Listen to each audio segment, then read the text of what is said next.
अस्सलाम वालेकुम dear friends, आज फर्स्ट ईयर की बायोलॉजी के चैप्टर नंबर 2 बायोलॉजिकल मॉलिक्यूल्स का आज हमारा पहला लेक्चर है। तो आए हम स्टार्ट करते हैं बायोलॉजिकल मॉलिक्यूल। देखिए बेटा, बायोलॉजिकल मॉलिक्यूल्स को हम जो है वो बायो मॉलिक्यूल्स भी कहते हैं बेटा। These are also known as biomolecules. ठीक है, तो सबसे पहले हमें इस बात को समझना ज़रूरी है कि बायो मॉलिक्यूल्स आखिर होते क्या हैं। देखिए, अगर हम एक बायो मॉलिक्यूल्स की बात करें तो बायो मॉलिक्यूल हम उस मॉलिक्यूल या उस कंपाउंड को कहते हैं जो कि जानदार के अंदर पाया जाए, जो कि जानदारों के अंदर पाया जाए। ठीक, जैसे कि हमने लिखा है bio molecule is a chemical compound found in living organisms. ठीक है, बात समझ में आ गई डियर स्टूडेंट्स के वो कंपाउंड, वो मॉलिक्यूल जो किसी जानदार के अंदर पाया जाए, ठीक है, उसे हम कहते हैं बायो मॉलिक्यूल या बायोलॉजिकल मॉलिक्यूल। ठीक है, अब आप आ जाएँ कि इन बायोलॉजिकल मॉलिक्यूल्स की स्टडी को हम क्या कहते हैं।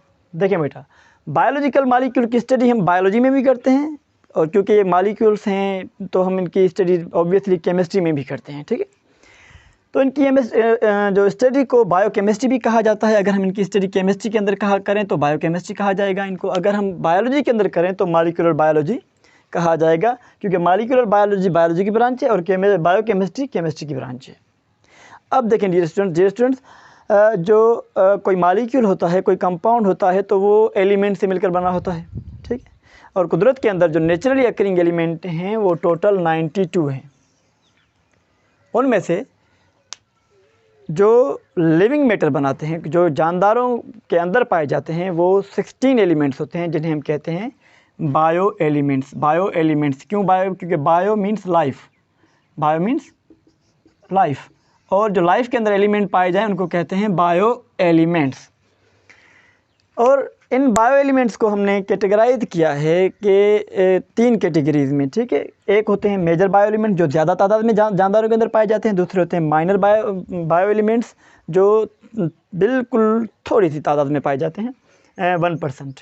और दूसरे होते हैं ट्रेस बायो एलिमेंट्स जिनका सिर्फ और सिर्फ बहुत ही माइन्यूट क्वांटिटी में होते हैं, लेकिन इनका जो नॉर्मल ग्रोथ के लिए बहुत ही अहम किरदार होता है और अहम रोल होता है। ठीक है, अब आ जाएँ डियर स्टूडेंट्स, ये जो मैंने आपको एलिमेंट्स लिखवाए हैं, ये आप लिखकर याद कर लीजिएगा, एमडी केट के हवाले से बहुत ही अहम होते हैं ये।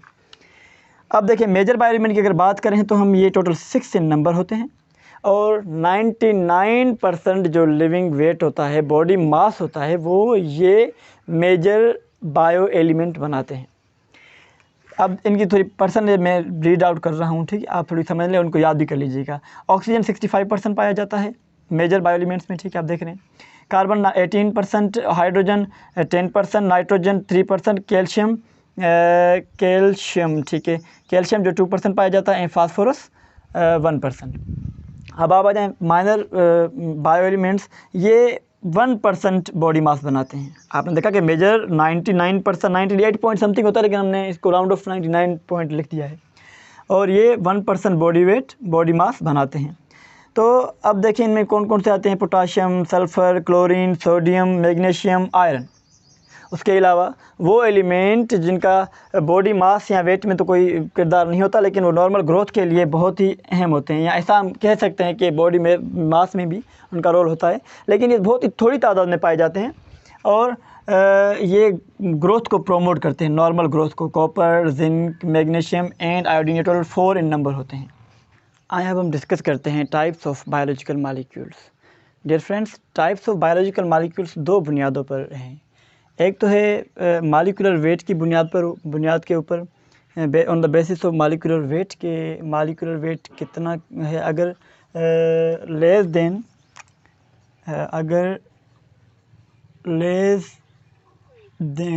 1000 डाल्टन हो तो हम उन मॉलिक्यूल्स को कहते हैं माइक्रो मॉलिक्यूल्स, या हम कहते हैं दोज मॉलिक्यूल्स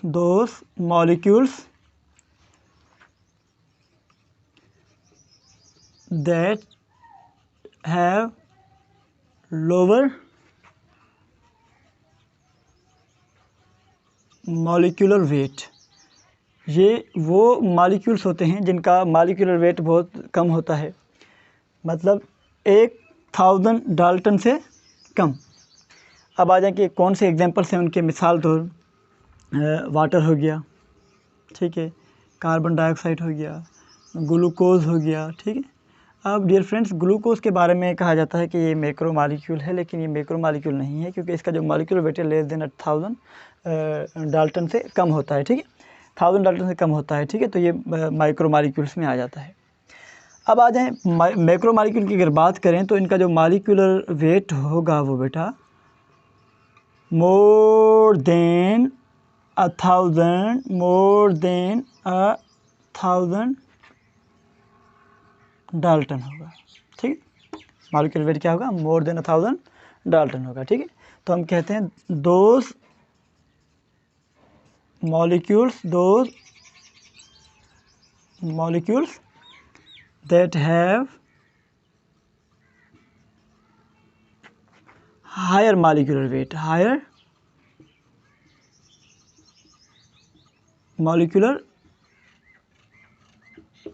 ठीक। अब कौन कौन से आगे देखें, मैं यहाँ पर आपको बताता हूँ लिख कर। जैसे हमारे पास कार्बोहाइड्रेट्स आ गए,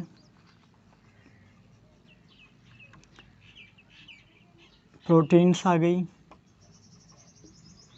लिपिड्स आ गए, न्यूक्लिक एसिड आ गया, ठीक। तो ये जो मॉलिक्यूल्स होते हैं ये हायर मॉलिक्यूलर वेट के होते हैं। दूसरी जो टाइप होती है वो ऑन द बेसिस ऑफ अपना chemical composition, the basis of chemical composition. अगर केमिकल कंपोजिशन के हवाले से देखें तो दो किस्म के होते हैं, एक होते हैं ऑर्गेनिक मॉलिक्यूल्स और दूसरे होते हैं इनऑर्गेनिक मॉलिक्यूल्स। आपको पता है कि ऑर्गेनिक मॉलिक्यूल्स वो मॉलिक्यूल्स होते हैं, these are the those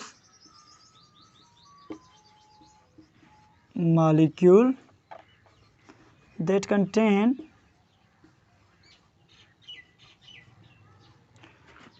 carbon and hydrogen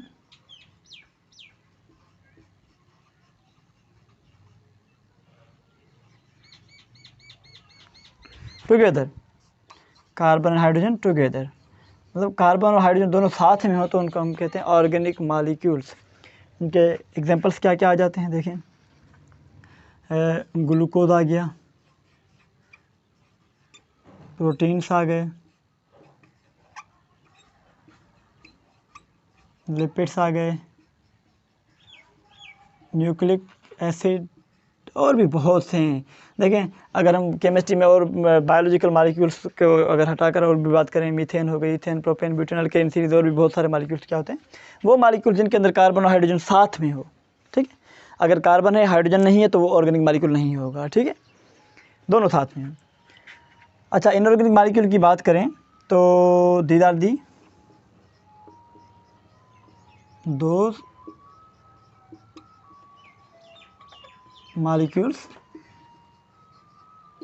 that do not contain carbon and hydrogen together, साथ में ना हो। मिसाल तो हमारे पास बायोलॉजिकल मॉलिक्यूल में दो ही आ जाते हैं, एक तो होता है अपना कार्बन डाइऑक्साइड एंड वाटर, इसका फार्मूला है H2O, ठीक।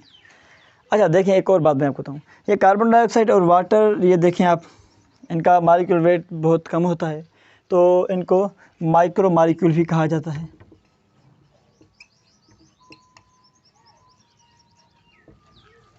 और ये स्टूडेंट, जो पीछे मैंने आपको कुछ बताया था एक परसेंटेज के हवाले से, कि जो मेजर जो एलिमेंट्स होते हैं वो 6 होते हैं, वो जो परसेंटेज बताइए वो आपको फीडल के बुक के हिसाब से बताइए। लेकिन अगर सिंटेक बुक बोर्ड की बात करें तो उनके अंदर जो कैल्शियम था ना, पहले जो चार्ट थी उसमें कैल्शियम था, वो ये थे अपना, देखिए मैं आपको बता रहा हूँ कि इस अपना सल्फ़र था, ठीक है, और अपना वो जो मैंने आपको पहले पीछे जो चार्ट बताइए उनमें अपना जैसे था फास्फोरस था, ठीक है, ऑक्सीजन था, नाइट्रोजन था, कार्बन था, हाइड्रोजन था।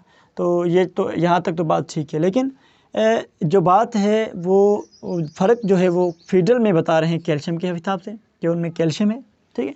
लेकिन हमारी जो सिंध चेकबुक बोर्ड है तो उसके हिसाब से बता रहे हैं कि अपना सल्फ़र, तो मैं यहाँ पर लिख देता हूँ ये एफ फीडल के हवाले से, फीडल बुक में कैल्शियम है और हमारी जो सिंध चेकबुक बोर्ड है उसमें ये सल्फ़र है, ठीक है। तो अगर चाहे हम इसका एक क्या बोलते हैं इसको शॉर्टकट एक की बना लें तो इसका फार्मूला रहेगा स्पंज, ये मेजर मॉलिक्यूल है, ठीक है। S for sulphur, P for phosphorus, O for oxygen, N for nitrogen, C for carbon and H for hydrogen, ठीक है। तो इस तरह से हमने आज समझा कि बायोलॉजिकल मॉलिक्यूल्स क्या होते हैं। तो इंशाल्लाह ताला मिलते हैं अगले लेक्चर में। अपना ढेर सारा ख्याल रखिएगा और जाते जाते मेरी आपसे ये रिक्वेस्ट है कि अगर आप चैनल पर नए हैं तो चैनल को सब्सक्राइब कर दें ताकि आने वाला हर लेक्चर आप तक बआसानी से पहुंच सके। अल्लाह हाफिज़।